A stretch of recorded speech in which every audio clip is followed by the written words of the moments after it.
सेवा जोहार सगाजन, मैं राहुल खन्ना के इस वीडियो में आपका स्वागत है। दोस्तों, आप जानते हो मैं आपके लिए बहुत महत्वपूर्ण जानकारी लेके आता हूँ। हालांकि आज शंभू नरका है तो सभी को शंभू नरका की बहुत बहुत शुभकामनाएं। बहुत बड़ा अंतर आपको समझ में आएगा कि ये वीडियो देखने के बाद आप शंभू को किस तरह से मानते हैं। तो चलिए दोस्तों, आपको बोर ना करते हुए सीधा टॉपिक पर चलते हैं। अगर आप हिस्ट्री की बात करेंगे भारत के, तो भारत में बहुत सारे मज़हबों में, बहुत सारी कम्युनिटीज़ में शंभू को बहुत माना जाता है। कि हिंदुइज़्म की बात ले लो तो वहाँ पे महादेव, शिव ऐसे नामों से जाना जाता है, जिनको त्रिनेत्र बताए जाते हैं, त्रिशूल बताया जाता है, बहुत सारी चीज़ें बताई जाती हैं। जैनिज़्म में आप देखेंगे तो वहीं पर भी आपको शंभू मिलेगा, लेकिन शंभू बहुत ज़्यादा कहा तादाद में है, जिनको आप महाडोम, महाकाल अलग अलग नामों से जानते हो और अलग अलग तरीक़ों से भी जानते हो कि उनके सिवाय उनसे बड़ा कोई नहीं। उनके ऊपर बड़ी बड़ी फिल्में बनी है, लेकिन एक्चुअली शंभू जो महादेव है, मादाऊ है, मावादाऊ है, तो एक्चुअली है क्या सही में ये भगवान थे या कुछ अलग थे? इसकी हिस्ट्री अगर ढूंढना है तो आज का वीडियो आपको देखना पड़ेगा। और ये वीडियो शुरू करने से पहले मैं आपको ये बता दूं, किसी धर्मों के चश्मे से अगर मेरे वीडियो को देख रहे हैं ना, तो आपको समझ में ही नहीं आएगा मैं क्या कह रहा हूँ। आपको अगर ये समझना है कि शंभू है क्या, तो थोड़ा सा आप धर्मों की किंवदंतियाँ और कहानियाँ और ग्रंथ बाजू में रखें और मेरे साथ चले एक सफ़र पर। उस सफ़र पर मैं शंभू को आपको बताऊँगा कि एक्चुअली शंभू कैसे थे। चलिए दोस्तों, मैं बात करता हूँ ट्राइबलिज्म की। ट्राइबलिज्म नहीं करेंगे तो फिर दुनिया का प्राचीन इतिहास बता कैसे पाएंगे, क्योंकि इस दुनिया का पहला मानव ही ट्राइबल कहा गया, और जिसने पहली सभ्यता और अपनी संस्कृति बसाई वो ट्राइबल थी, वो इंडिजिनस थी। तो इसलिए हम उन किताबों का रेफरेंस नहीं देंगे जिस किताबों से कुछ अलग ही मिलता हो, क्योंकि किताब लिखना और भाषा समृद्ध होना और उसका व्याकरण बनना ये अभी शुरू हुआ है। मेरे ख्याल से 1000 साल हो गए होंगे, 1000 या 1500 साल।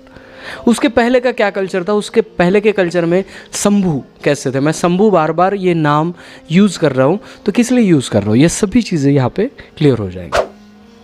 ट्राइबलिज्म में आप देख लो, आप मीना में जाइए, भील में जाइए, कुरकू में जाइए, कोलामू में जाइए, आप गुंड में आइए, प्रधानों में आइए, जितने भी महादेव कोली जो ट्राइब है, सब ट्राइबल में आपको एक बात सिमिलर आएगी, वो है शंभू का स्थान। आप कोलाम में देखेंगे तो वहाँ पे सबसे बड़े धिमाल पेन को माना जाता है। आप प्रधान और गोंड में आएंगे तो यहाँ पे पेरसा पेन और फड़ा पेन को बहुत माना जाता है। आप उधर संतालों में जाएंगे, मारंग बुरु नाम आता है। तो ये क्या सिस्टम है कि सभी लोगों में मावादाऊ यानी महादेव थे, और इसका मेन इतिहास आपको यहाँ के प्रोटो द्रविडियन ट्राइब गोंडवाना में आपको मिलता है। अभी मैंने जैसे कहा कि मैंने किताबों को खारिज कर दिया। किताब मैं मानता इसलिए नहीं क्योंकि किताब बहुत ज़्यादा पुराने तो है नहीं, क्योंकि जब किसी भाषा का व्याकरण बना होगा, लिखने की लिपि उत्पत्ति हुई होगी, तब जाके वो ग्रंथ लिखा होगा। उसके पहले का इतिहास कौन बताएगा? तो मेरा कहना ये है कि ये कहाँ से ढूंढा जा सकता है, तो ये ढूंढा जा सकता है जो प्राचीन ट्राइबल्स है उनके कुछ गीत हैं जो हज़ारों सालों से चले आ रहे। पिता ने बच्चे को सिखाया, बच्चे ने अपने बेटे को सिखाया, उसने अपने बेटे को सिखाया, ये कंटिन्यू चलते आ रहा है। इसे कहते हैं हम मौखिक परंपरा, मौखिक ज्ञान। और इस ज्ञान में हमें नज़र आते हैं शंभू। जी हाँ दोस्तों, कहीं पे भी आपको इनका उत्पत्ति स्थल नहीं पता है, लेकिन गोंड ट्राइब में इसकी पूरी हिस्ट्री नज़र आती है। तो गोंड ट्राइबल के अनुसार शंभू कौन थे? गोंड ट्राइबल के अनुसार शंभू यह दैवत बिल्कुल नहीं थे। गोंड ट्राइब के अनुसार शंभू को त्रिनेत्र बिल्कुल नहीं थे। गोंड ट्राइब के अनुसार शंभू क्रोधी भी नहीं थे। शंभू को अलग अलग रूप और प्रकारों में बांटा गया, लेकिन हाँ, एक थ्योरी में लास्ट में जो आपको बताने वाला हूँ जिससे आप चकित हो जाने वाले हैं। वो सवाल ये है, याद रखना, मैं वो लास्ट में उस सवाल का जवाब दूंगा कि ट्राइबल लोगों में मरने के बाद दफनाते क्यों है, समाजों में मरने के बाद उसको जलाते क्यों है। ये जो पूरे पॉइंट मैं आपको बता रहा हूँ, ये पूरे पॉइंट मैं पूरे भारत भर घुमा हूँ, बहुत सारे ट्राइबलों के बुज़ुर्गों से मिला हूँ, उनके गीतों को सुना हूँ, उनके किंवदंतियों को सुना हूँ, और फिर ये वीडियो बना रहा हूँ। ये वीडियो महादेव के बारे में बहुत बड़ी जानकारी देने वाला है, तो इस वीडियो को स्किप ना करें। चलिए जानते हैं एक मोटा माटी कि शंभू क्या थे। तो गोंडियन पाटाओं के यानी गीतों के अनुसार वहाँ पे हमें एक नज़र आता है कि शंभू एक राजा थे, और शंभू यह नाम नहीं था, यह एक पदवी थी, यह एक डिग्री थी, और जिस डिग्री को लेने के लिए शंभू को उस प्रकार का ज्ञान हासिल करने की ज़रूरत थी। इसका मतलब ये था कि गढ़ व्यवस्था आने के बाद जैसे राजा का बेटा राजा बनता था, ये अभी अभी हमें देखने को मिलता है कि राजा का बेटा राजा बन जाता है, लेकिन शंभू व्यवस्था में ऐसा नहीं था। शंभु वही बना जाता था, शंभु वही चुना जाता था जिसमें योग्यता हो। और शंभु पंचखंड के राजा थे। देखिए इस व्याख्या को मैं आपको बता रहा हूँ, पंचखंड के राजा थे जो पंचखंड को संभाल रहे थे, इस पंचखंड की धरती को संभाल रहे थे, वो एक राजा थे। इसलिए गोंडी में 5 को सयुंग बोलते हैं और ज़मीन को, इस लैंड को भूमि या भूई बोलते हैं। तो इसलिए सयुंग का संग और भूई का भू, और इसी टैग को सामने लाकर ये बन गया है शंभु जो आपके सामने है। उस व्यक्ति का पर्टिकुलर कोई भी नाम हो सकता है, लेकिन शंभु यह एक पदवी थी। और एक ही शंभु नहीं बने हैं, शंभु बने हैं 88।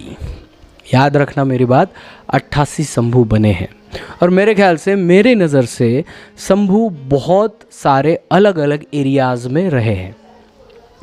आप अगर कश्मीर से दार्जिलिंग तक भी जाएंगे, आप सीधा नीचे श्रीलंका तक भी आएंगे, तभी आपको बहुत सारे शंभु के जगह मिल जाएंगे। इसका मतलब ये था कि मुख्य शंभु ने जो पेंकमेड़ी यानी आज की जो एमपी में है पचमढ़ी, वहाँ पे तो केंद्र बनाया था, वो उसको केंद्र बनाया था। लेकिन बाकी जो शंभु चयन में आए, उन शंभुओं ने अलग अलग अपना विस्तार किया है, अलग अलग नॉलेज दिया है। जब आप किसी तस्वीर में देखते हैं कि शंभु एक त्रिशूल लेकर एक व्यक्ति को मार रहे हैं, तो हमें ये नहीं लगता कि ये राजा थे और ये इतने क्रोधित कैसे थे। अगर एक राजा इतना क्रोधिष्ट रहेगा, उसमें गर्व रहेगा, तो क्या वो प्रजा को संभाल पाएगा। तो ये किसने किया। या महाशिवरात्रि में लोग जाते हैं, एक दूसरे को बताते हैं भांग आज पी सकते हैं, आज कोई नहीं रोकेगा, शराब पी सकते हैं, कोई नहीं रोकेगा। ये जो सब चीज़ें बताई गई हैं ना, ये सब शंभु को बदनाम करने की एक साजिश है। गोंडी पाटाओं में और किंवदंतियों में ये भी बताया गया कि जब शंभु राजा थे तब बाहरी लोग यहाँ पे आक्रमण करने आए। शंभु इतने बलाढ्य और ताकतवर थे कि बाहरी लोगों को इस देश में, इस धरती पर आने ही नहीं दिया था। और इसी वजह से अनेक षड्यंत्र फैलाए गए। जो मैंने कहा कि 88 शंभु है, इन शंभुओं में बहुत सारे जो उनके ज्ञान की मात्रा है, उन सभी को एक व्यक्ति में भरकर एक कैरेक्टर खड़ा किया, और जिसको आप शिवा बोलते हैं, शंकर बोलते हैं, महादेव बोलते हैं। आप ये जान पाएंगे कि एक व्यक्ति को 3 नेत्र होते हैं। यहाँ पे नेत्र आएगा, पॉसिबल है? नहीं है। लेकिन उस व्यक्ति को तीसरा नेत्र यानी ज्ञान चक्षु से एक कॉमन आदमी नहीं सोच सकता, उस तर्क का सोचते थे। और इसलिए लोगों ने पाटाओं में उनके तीसरे नेत्र का उल्लेख किया है, वो है ज्ञान चक्षु। लेकिन हमने पेंटिंग्स में और फोटोज़ में और सीरियलों में और कहीं कहीं मूवी में ये ओपन होते दिखा दिया। यह सबसे बड़ी विडंबना है इस विज्ञान में कि हम ऐसी चीज़ों पे विश्वास कर रहे हैं। एक त्रिशूल जैसे किसी को मार रहा है, इसका मतलब ये नहीं है, ये भी शंभु की विडंबना है। शंभु ने त्रिशूल का निर्माण किस लिए किया आपको पता है? आपके शरीर में 3 प्रकार की शक्तियाँ हैं जिसको जगाकर आप एक अच्छे इंसान बन सकते हैं। भगवान नहीं कह रहा हूँ मैं, इंसान से अच्छे इंसान, बेहतर इंसान बन सकते हैं। और वो मार्ग है त्रिशूल, जिसे गोंडी भाषा में मुंदसूल सर्री कहते हैं। 3 प्रकार के मार्ग। और ये 3 प्रकार के मार्ग कौन से हैं? शारीरिक, बौद्धिक और मानसिक। ये 3 अंग है जो आपके अंदर है, और जिसको आप अगर बारीकी से जानते हो और इसको फॉलो करते हो और अच्छा बनने की कोशिश करते हो, तो बेटर से बेटर इंसान बन जाएंगे। ये शंभु का दावा था, और इसी को लेकर शंभु ने समाज में त्रिशूल को दिया। इस महाशिवरात्रि यानी शंभु नरका में शंभु गौरा पिंड को बहुत पूजा जाता है। लेकिन बहुत सारे लोग इसको भी विडंबन करते हैं कि ये योनि है, लिंग है, वगैरह वगैरह है, बहुत सारी चीज़ें। अरे इस दुनिया में ना 2 पॉइंट है जिसके बिना जीव की निर्मित नहीं हो सकती। वो 2 पॉइंट ये हैं कि प्लस और माइनस। आप इलेक्ट्रिसिटी में जाएंगे तो वही मिलेगा, प्लस और माइनस, उसके बिना बिजली नहीं चलेगी। किसी चींटी भी हो या बड़ा हाथी भी हो, अगर ये 2 गुण नहीं मिलेंगे तो जीव की उत्पत्ति नहीं होगी। पानी में भी वही संज्ञा है। आइंस्टाइन ने हमें बताया E = mc²। ये जो चीज़ है, यही है वो शंभु गौरा पिंड, जो बता रहा है कि इस संसार की उत्पत्ति इस 2 पॉइंट से हुई है, पुरुष और मादा। इस देश की सबसे पहली नदी जो है नर्मदा, उसका नाम नर्मदा नहीं है, उसे रखा गया नर और मादा, जिसके पानी में, झील में बहुत सारे जीवों की उत्पत्ति हुई। और इसीलिए इस शंभु गौरा पिंड को आप योनि और लिंग करके जो धुतकार रहे हो या अलग वे में देख रहे हो, ये फॉर्म है दुनिया का अणु और रेणु का, प्लस और माइनस का।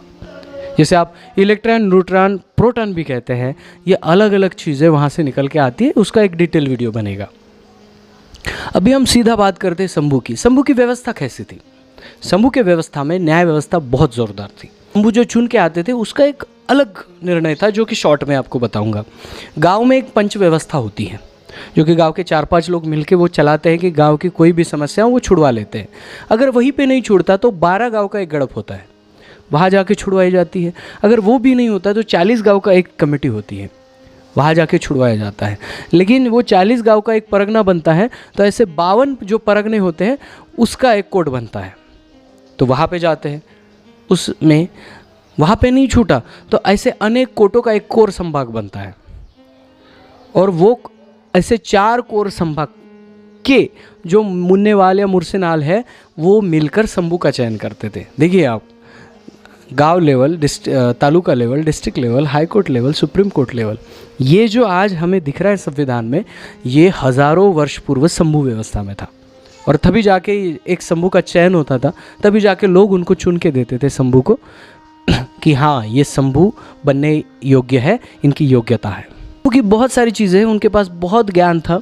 किसी शंभू ने शंभू गौरा पिंड को प्रमोट किया, किसी शंभू ने त्रिशूल को प्रमोट किया, किसी शंभू ने अलग इस समाज में रहने वाले लोगों के लिए अलग कानून बनाए।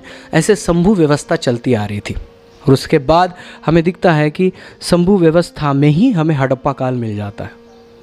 हड़प्पा काल में भी जो शंभू गौरा थे, या शायद उनके आगे पीछे की कोई जोड़ी होगी, वो उस हड़प्पा काल में थी। यानी हड़प्पा काल तक शंभू व्यवस्था बरकरार हमें नज़र आती है।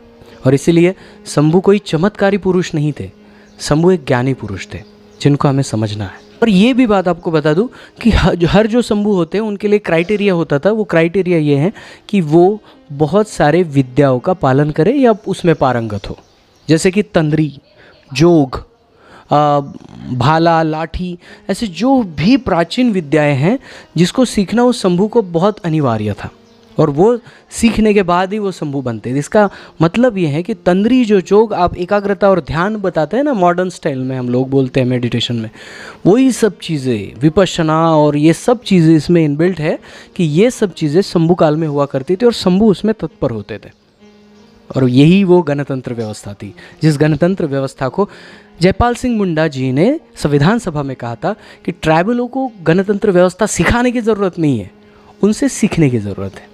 उस व्यवस्था में, गणतंत्र व्यवस्था में इतना सटीक विश्लेषण होता था गणतंत्र पद्धति का कि वहाँ पे बेईमानी नहीं होती थी। कहने का तात्पर्य यह है कि शंभू व्यवस्था एक ऐतिहासिक व्यवस्था है जिसको आप समझिए। लेकिन शंभू को अगर आप चमत्कारिक मान रहे हैं, मैं यहाँ से आंखें मूंदूंगा, शंभू का ध्यान करूंगा और शंभू प्रकट हो जाएंगे, ये आपको कहना है तो आप गलत वे में जा रहे हैं। आप हिस्ट्री को पढ़ नहीं पा रहे या समझ नहीं पा रहे।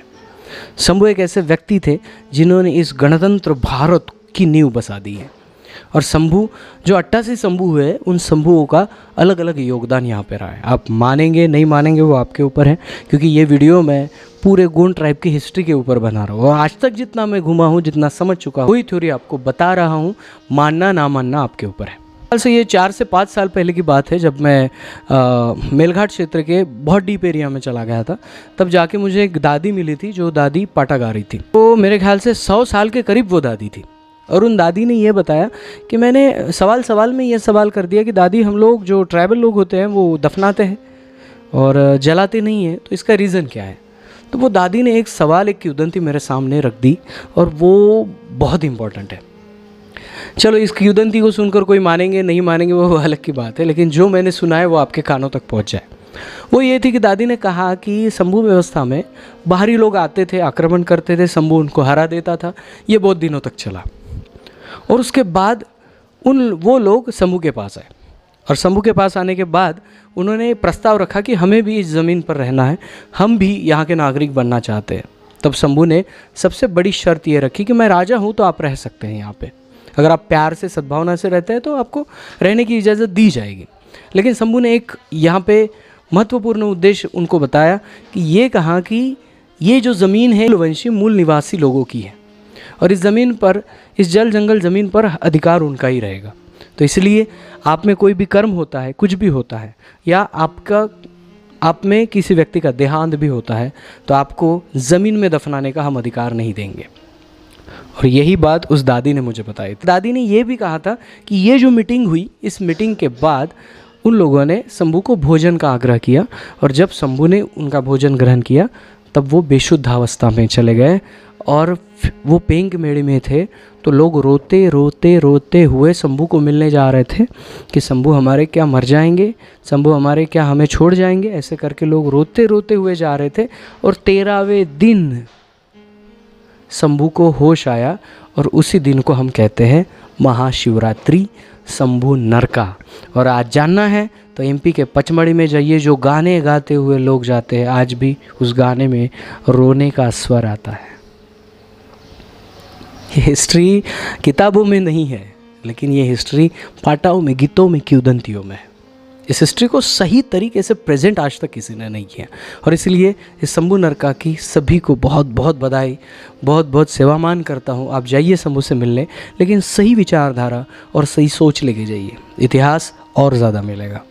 दोस्तों, इस वीडियो को यहीं पर रोकता हूँ, मिलता हूँ अगले वीडियो अगले टॉपिक के साथ। तब तक के लिए जय सेवा, जय जोहार, जय आदिवासी, जय गोंडवाना, जय भीम।